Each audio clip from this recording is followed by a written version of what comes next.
Board के exam start होने वाले हैं और मैंने इतने सारे बोर्ड के एग्जाम्स कराए हैं। एग्जामिनेशन हॉल, सेंटर के अंदर क्या होता है, कॉपीज कैसे चेक होती हैं, क्या टिप्स आपको एग्जाम में सक्सेसफुल कर सकती हैं और क्या चीजें अच्छे से अच्छे बच्चे को पुल डाउन कर सकती हैं। जय हिंद, मैं Sapna Agarwal from I big wonder.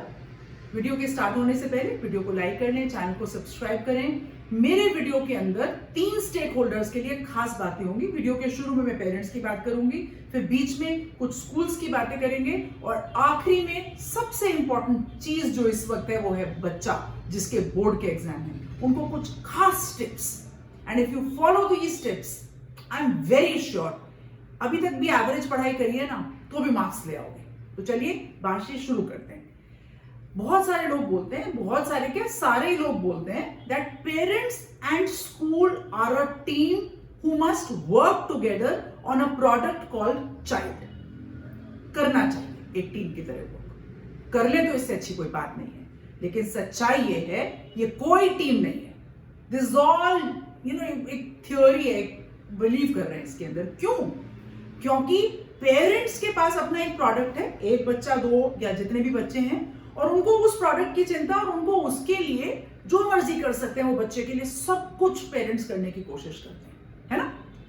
School तो अपने आप में एक प्रोडक्ट है जिसमें बहुत सारे स्टेक होल्डर्स हैं और वो इन बच्चों के अंदर से कोई ऐसे बच्चे ढूंढ रहे हैं कि जो बोर्ड पर अच्छे मार्क्स लाकर चमकेंगे, क्योंकि बाकी सब बच्चे तो it's a school is for everyone. Everybody comes, gets literate, gets knowledge, skilled होना चाहिए स्कूल के अंदर, और फिर वो बाहर चले जाते हैं और फिर अपने अपने प्रोफेशनल एरियाज में आगे बढ़ते हैं। मानेंगे मेरी बात ना, ये बिल्कुल सही बात है। आप जितना मर्जी एनालाइज करके देख लीजिए, डालिएगा कमेंट में अगर आप मुझे कोई और इसका पर्सपेक्टिव या पॉइंट ऑफ व्यू दे सकते हैं।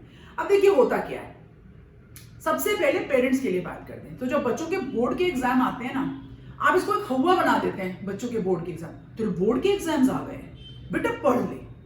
बच्चा आपको इधर उधर घूमता दिखाई दिया, अब तुम्हारे बोर्ड के एग्जाम्स हैं, तुम क्या कर रहे हो? बेटा पढ़ लो। कांस्टेंट कांस्टेंट कांस्टेंट इतनी हैमरिंग, तेरे बोर्ड के एग्जाम है तेरे। तो नॉर्मल पढ़ता हुआ बच्चा, उसकी एंजाइटी लेवल्स बढ़ने शुरू हो जाते हैं। उसको लगता है कि मैं पढ़ नहीं रहा हूं या पढ़ नहीं रही हूं। इसी वजह से बहुत सारे बच्चे they get into these habits कि बहुत देर तक बैठे रहेंगे, कई दिनों तक नहाएंगे नहीं, आंखों के नीचे बैग्स दिखने चाहिए, फ्रिज खोलें तो एप्पल की जगह पानी की बोतल ले और वापस करके गए, अरे लेने तो एप्पल गए थे, तो सबको लगे कि भाई इतना पढ़ रहे हैं कि बहम गए हैं ये बिल्कुल। Parents please don't do like that. और फिर कुछ पेरेंट्स ऐसे भी हैं, वो बोर्ड के एग्जाम आ रहे हैं बच्चों के, बेटा तूने कुछ खाया नहीं है, ले खा ले। हमारे समय में तो 18 घंटे की हम सिटिंग करके पढ़ाई करा करते थे। मतलब 18 घंटे नहीं बैठा बच्चा, उसको जो सोर्स हैं, चेयर सोर्स या सिटिंग सोर्स अगर नहीं हुए तो उसने पढ़ाई नहीं करी क्या? मतलब what is the expectation from the child? The idea should be that the child should be able to learn like this and be able to express. yes, there is a lot of practice required, but there should be a lot of fun in learning element। मजा तो आए उसको इस सारे process में। इस process को इतना सीरियस, इतना गंभीर, इतना घिनौना क्यों बनाते चले जा रहे हैं? Exams are something amazing. भाई हमने जो पढ़ाई करी हम सबको बताएंगे कि हमने कितनी बढ़िया पढ़ाई करी। So this is something very important for parents. Don't keep nagging and just make them aware. और ये अब क्यों कर रहे हो? पूरे साल बच्चे का था ना, जब मतलब बोर्ड का कोई आज थोड़ी आया है बच्चे का board. You should have started this journey and you are part. So team बनाइए अपने बच्चे के साथ। वो पढ़ाई करे और आप टीवी देखें, वो पढ़ाई करे और आप शादियों में जाएं, वो पढ़ाई करे और आप कुछ और करें, नहीं। So if it is board exam, it should happen once 10th में और वंस बोर्ड 12th के अंदर।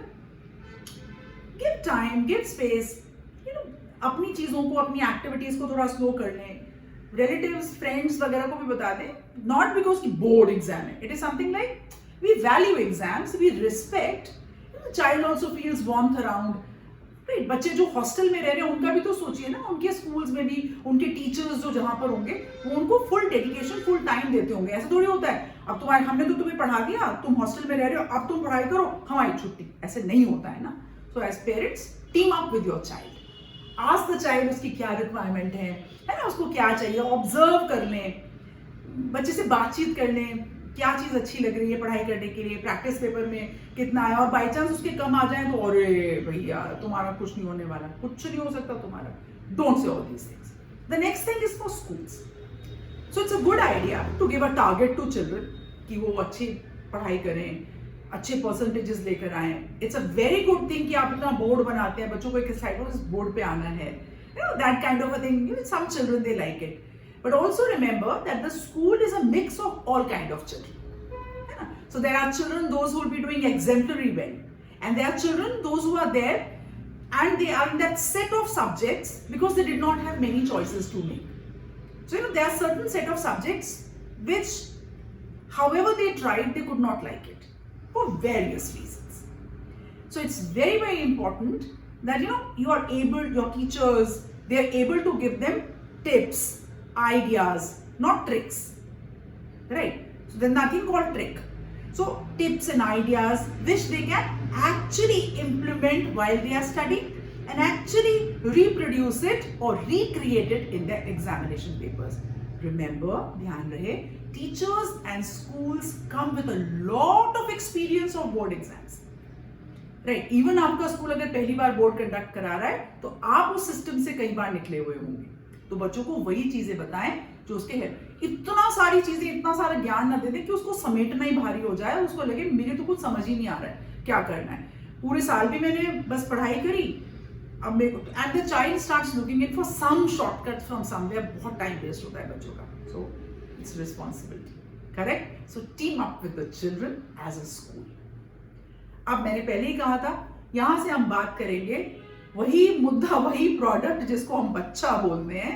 सबकी उम्मीदें हैं, मम्मी पापा की उम्मीदें हैं, स्कूल की उम्मीदें हैं, देश समाज दुनिया सबकी उम्मीदें हैं बच्चों से, और बच्चों की खुद की भी खुद से बहुत ज्यादा उम्मीदें.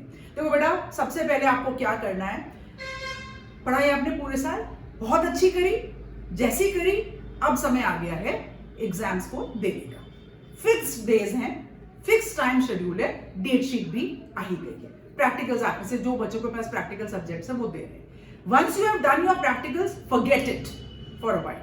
प्रैक्टिकल्स तो बहुत अच्छे हुए थे, 30 में से 30 आ जाएंगे, 30 में से 28 आ जाएंगे, बस मुझे इतने लेके आने. अब ये कैलकुलेशन बंद कर दो, तो हो गया ना, तो जो होना है हो जाएगा. अपना शेड्यूल, अपना टाइम टेबल ऐसे बनाइए, आपके पास 24 आवर्स हैं. सबसे पहले अपने रेस्ट का टाइम फिक्स कर दो. मतलब आपको लगेगा सपना मैम क्या बात कर रहे हो आप, but then it is okay. सबसे पहले कब सोओगे, कितने बजे सोओगे, कितने बजे उठोगे, फिक्स कर दो. दूसरी बात, नंबर 2 पॉइंट, हर रोज उठकर अपने शरीर को स्ट्रेच कैसे करोगे. You have to stretch, blood circulation बढ़ाना है. रोज सुबह उठकर अपने आप को छुओ, रेस्पेक्ट योरसेल्फ, मतलब धरती को छुओ, टच योर फीट, पूरा स्पाइनल कॉर्ड को स्ट्रेच करो. When you are going to sit and study for long hours, what happens is, ऐसा लगता है कमर में दर्द हो गया. देखो बड़ी उम्र में तो ये नेचुरली होगा, बट आपकी उम्र में तो you know stretch yourself. Number 3, identify आपको क्या स्नैक्स अच्छे लगते हैं, क्या नहीं अच्छे लगते हैं, और पेरेंट्स को बता दो, या अगर अब खुद से लाकर अरेंज करके रखना है तो वो रखो. And keep having small. And पानी, अगर बहुत ठंडी जगह रह रहे हो तो हल्का सा गुनगुना पानी करके थर्मस में रख लो, बार बार उठ के नहीं जाना पड़ेगा. और अगर नॉर्मल सी जगह है तो नॉर्मल पानी अपना पी लो, बहुत ठंडा चिल्ड पानी ऐसी कोई चीज मत करो जिसके. नंबर 4, देखो अनलेस कि आपको एलर्जी, खुजली, कोई ऐसी वाली चीज ना हो, तो अपना सर ढको, पाँव मोजे ढको, मतलब कान ये सब ढके होने चाहिए ताकि वार्म रहे बॉडी. और ऑफकोर्स गर्म कपड़े पहनो. ऐसे करते हुए नो सरफेस एरिया बॉडी का अपने आप छोटा छोटा होता चला जाता है जब आपको ठंड लगती है. So what happens is automatically you tend to fall asleep. Don't do that, that's very important. अब अगला पॉइंट, सब्जेक्ट्स आइडेंटिफाई करिए कि कौन सा रोज पढ़ना है. राइट, किस किस की तैयारी है, और आप रोज पढ़ देंगे, प्लस 2 सब्जेक्ट और, क्योंकि जब एग्जाम्स पास आएंगे ना तो जो एग्जाम पास होगा वही आप पढ़ोगे. अगला point, it's a very good idea to maintain while you are studying notes, जिसमें आप कई बार फ्लो चार्ट्स बनाओगे, कई बार कुछ इंपॉर्टेंट वर्ड्स लिखोगे, और रेफर अगर करना पड़े कि मैंने ये पढ़ाई कर ली, इसके नोट्स बना लिए, ये मेरी बुक या नोटबुक के अंदर उस पेज पर है. सो दैट रेफरेंस जब आप रेडी रेकनर की तरह आपके बहुत काम आएगा. So you know that can really really help you. Another thing, जिस तरह का पेन बोर्ड के एग्जाम में लिखने के लिए यूज करोगे, उसी तरह के पेन से आप लगातार प्रैक्टिस करोगे. और एक सजेशन दूं, अच्छा तो नहीं लगेगा, बच्चे आजकल बहुत कंप्यूटर वाले और मोबाइल वाले बच्चे हो गए, ऐसे ऐसे करते हैं, वॉइस नोट बना के पढ़ाई करते हैं, पर बोर्ड का एग्जाम में अभी भी बहुत सारा लिखना है। तो हर रोज जब आप याद करो, लिखने की प्रैक्टिस करो, एक फ्लो बन जाएगा लिखने का, है ना। तो उससे क्या होगा कि आपका हाथ थकेगा नहीं बोर्ड के एग्जाम के अंदर। और मेरी बात ये ध्यान रखना कि बोर्ड के एग्जाम में लगभग 2.5-3 घंटे आपको बैठना होता है, तो गिव योरसेल्फ अ प्रैक्टिस कि टॉयलेट के लिए बार बार उठ के जाना ना पड़े, आपका टाइम वेस्ट हो रहा है उसके, है ना। और आखिरी बात, जो क्वेश्चन है उसको केयरफुली पढ़ेंगे, you will give your quick thinking time, design करेंगे अपने मन के अंदर कि कैसे आंसर बनाना है, डायग्राम होगा, अंडरलाइन करोगे, क्या चीज पहले आएगी क्या चीज बाद में आएगी, एंड उसी तरह से आप करोगे। और जब बोर्ड में अच्छे मार्क्स आ जाएंगे या जो चाहते थे वो आ जाएंगे, तो मेरे वीडियो पर कमेंट करोगे, है ना, आकर मुझे बताओगे, सपना मैम, सपना आंटी, जो भी आप बोलना चाहो मुझे आकर नीचे जरूर बताना। All the best for your board exams, all the best to all mummy papas, all the best to all the school teachers and schools, happy board exams. मैं हमेशा कहती हूँ that everybody has a right to say I will wonder. मेरे video को like करें, channel को subscribe करें। आज के लिए जय हिंद।